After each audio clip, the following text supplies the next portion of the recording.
కనుమ పశు సంపదకు గౌరవం, గ్రామీణ జీవన సంబరం. సంక్రాంతి మహోత్సవానికి ముగింపు ఘట్టం కనుమ.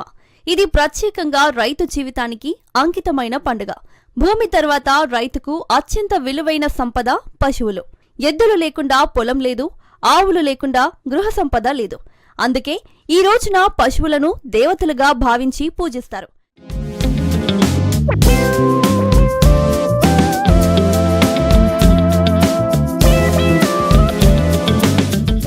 కనుమ ఉదయం పశువులకు స్నానం చేయించి పసుపు కుంకుమతో అలంకరిస్తారు. కొమ్ములకు రంగులు పూసి మెడకు గంటలు కట్టి పూలమాలలు వేస్తారు. వాటికి ప్రత్యేక ఆహారం పెట్టి దిష్టి తీయడం సాంప్రదాయం. ఇది జంతువుల పట్ల భారతీయ సంస్కృతి చూపిన కృతజ్ఞత.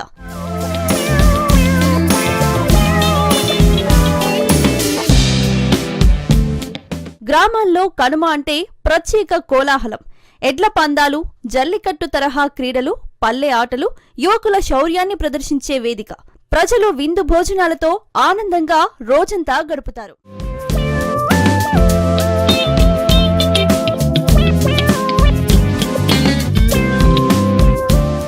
కనుమలో మరో ముఖ్య అంశం గ్రామదేవతల పూజ.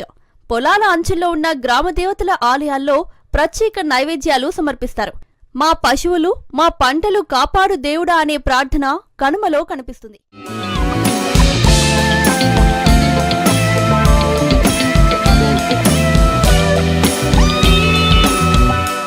కనుమ పండుగ నగరాల్లో అంతగా కనిపించకపోయినా పల్లె ప్రాంతాల్లో ఇది ఇప్పటికీ రైతు సంస్కృతికి ప్రాణంగా నిలుస్తోంది.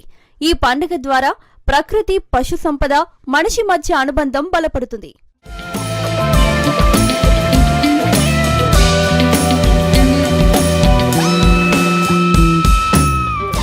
కనుమ అంటే కృతజ్ఞత.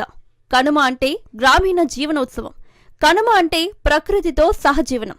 భోగి శుద్ధి, సంక్రాంతి కృతజ్ఞత.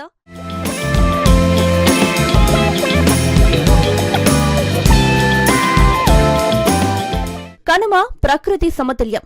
ఈ మూడు కలిసి చెప్పే సందేశం ఒక్కటే: మనిషి ప్రకృతికి రుణపడి ఉన్నాడు. ఆ రుణాన్ని కృతజ్ఞతగా తీర్చుకోవడమే పండుగ.